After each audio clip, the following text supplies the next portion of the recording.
Alrighty, g'day everybody. Let's start off today's video by talking a little bit about movies. Now, I've always said that for me personally, the heyday of movies, the heyday of cinema, would definitely have been the 1970s through to about the 1990s. Like, yeah, sure, there were some good movies made before, there were some good movies made after then, but for me personally, having been born in the 80s, that's just the period in time where I tend to connect with all the movies, you know, Taxi Driver and Fight Club, and even some wishy-washy entertainment movies like Titanic even, you know, Home Alone when I was a kid.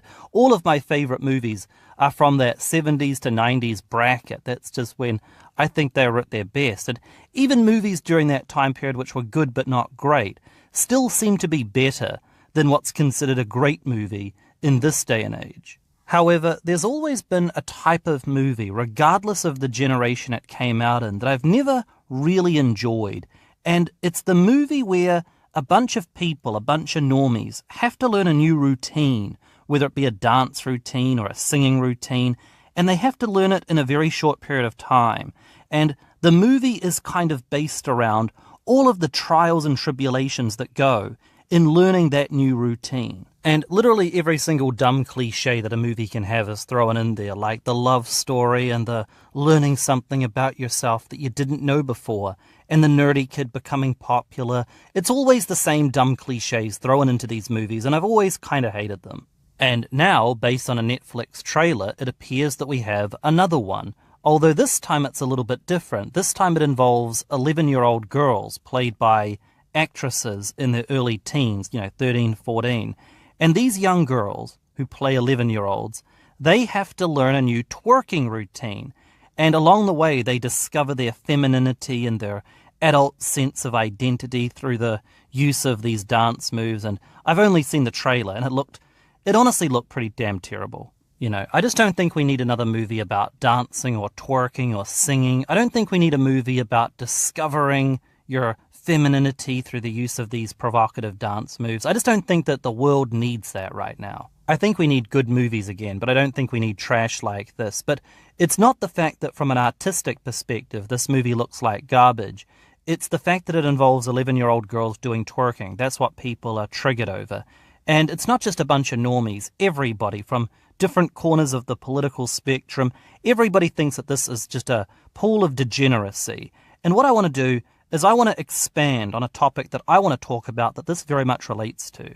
And the point that I wanted to make is, why now? What is it about this one movie where a bunch of young girls are hypersexualized that is triggering everybody so much? Okay, you could say it's wrong, you could say it promotes the sexualization of young girls, so a bunch of guys might jerk off to these young girls. That's what you're so triggered over. Okay, fine. But why aren't people going after these YouTube channels that I pointed out ages ago, like Donata, Tina? Now, Donata got her main channel deleted, but she's still got multiple backup channels that exist, that put out the same type of content. Now, it's not quite as provocative now as it was before. Like, I can't show you it because I don't want to risk my own channel, but there would be these videos where she would point her pussy straight at the camera, and she would be wearing underwear that was so thin you could see like the outline of her labia. Like, it was that bad. Like, it was so obviously done to turn men on. And they would zoom in on these young girls' feet, and you can see that the parents are putting the girls up to this. And not a peep. No one. No normies, no conservatives, no liberals, not a peep from anybody. Just dead silence about this thing. Like, I'm just saying, people have a tendency to hyper-focus on things in the media, but they never seem to look at the world that's going on around them, the real problems. For example, what about actual child abuse on the internet? I said the same thing with when people were going after Onision, like, oh my god, Onision might have slept with a very slightly underage girl. Let's waste hundreds of hours taking him out. Let's get Chris Hansen on the case. And I'm thinking to myself, go on the dark web and find where the real problems are. And not even the dark web. Those guys are small fish. There's some big fish out there. Why not go after them? Who's been associated with who? Who's been to whose island?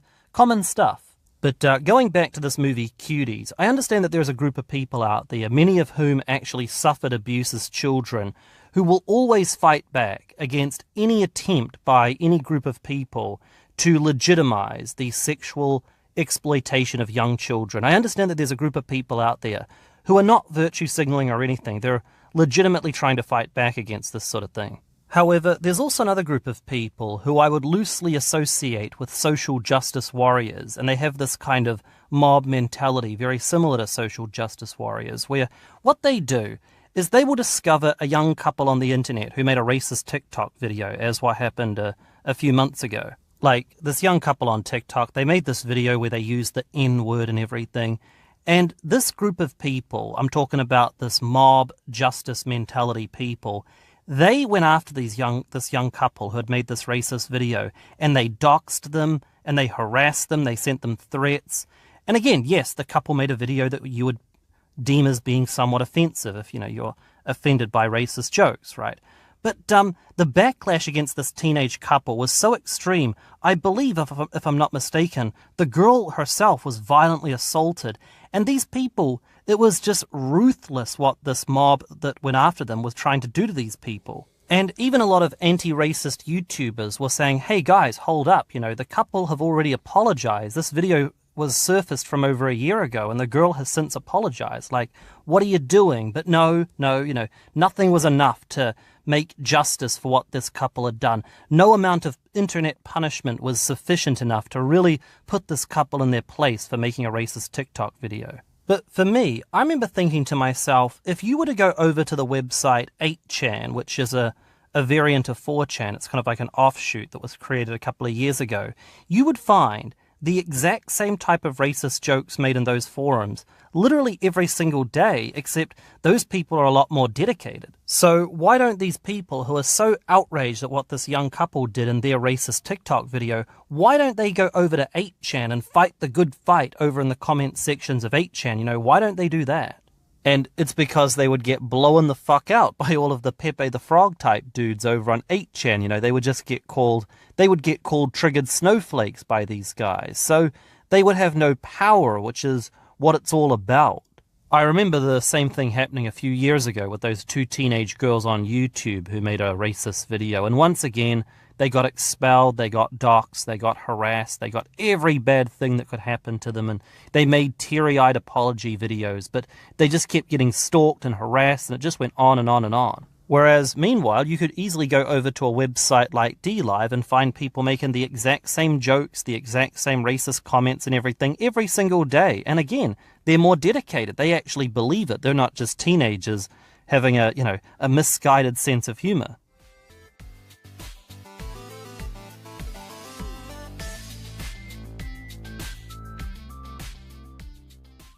Okay, so if you watch this channel, you've probably heard of a term known as incel rage. It's usually a pejorative, it's a way of insulting somebody, but it is based on a very real phenomenon. As in, there are guys out there who very much do fit the definition of incels who are filled with rage, and it usually centers around a deeper psychology where they have a kind of burning resentment for men who have better sexual options than they do, or it's reserved for the people that they are most attracted to, the girls that they most want to sleep with but can't have. That's where all of their rage and resentment is directed towards. And keep in mind that incel rage is the colloquial term. I'm sure that in psychology there's a much better word to define the feeling that some people get of jealousy and resentment towards things that they covet or things that they can't have.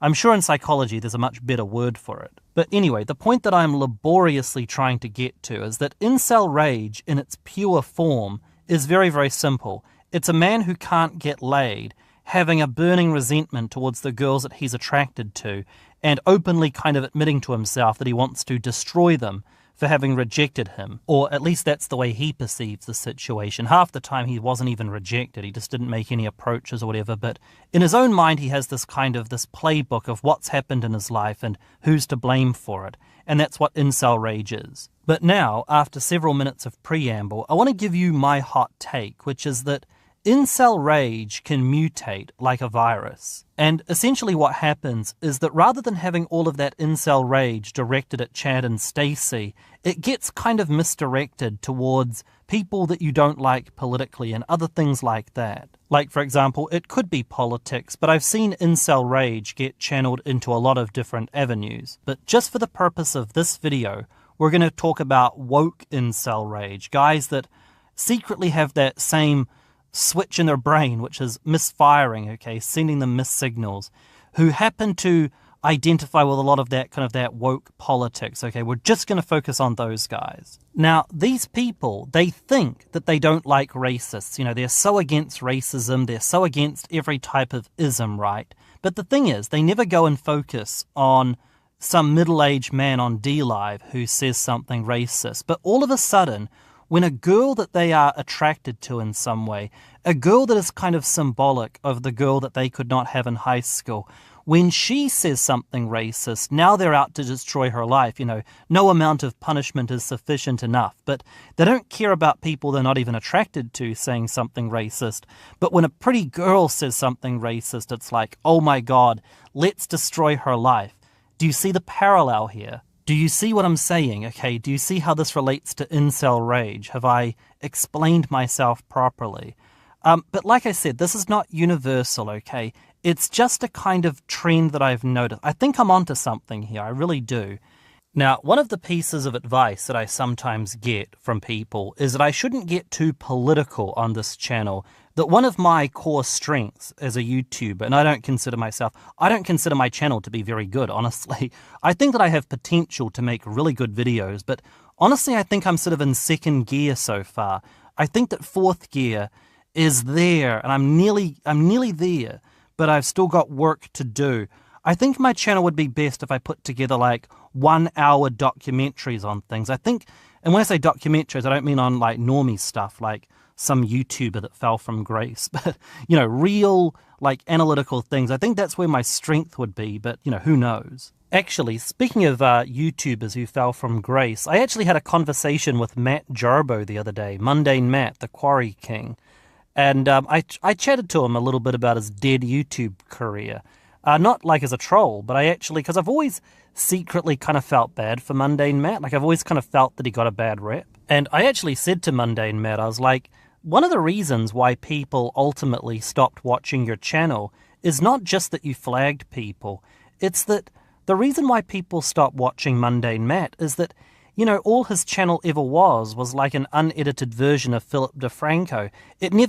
He never really reached in and exploited whatever attributes he was born with. And yeah, anyone who makes YouTube videos needs to have a real introspection before they get started and decide, what particular attributes do I have? And what type of content would best kind of exploit those attributes? And I think for me, my biggest strength would be giving you some analysis rather than just shoving political opinions down your throat, okay? I've seen a lot of channels go down that route and it's not fun. So, yeah, I'm not trying to disparage any particular political group today. I'm just simply showing you something that I've observed. And besides which, I've already proven that people from certain right-leaning philosophies tend to be filled with incels in denial, or people who have incel status who use certain right-leaning political covers as a cope. So I think it's only fair that I call it out on both sides.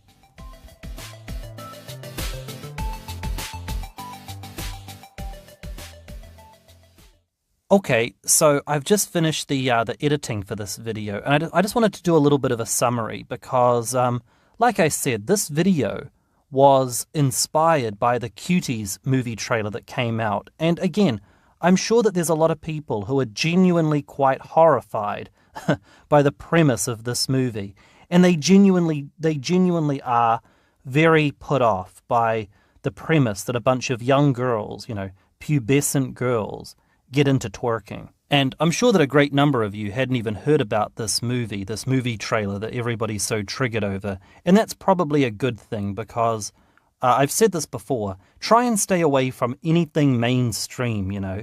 I'm not saying that you shouldn't, you know, connect with society from time to time, but stay away from mainstream news, stay away from mainstream dramas, you know.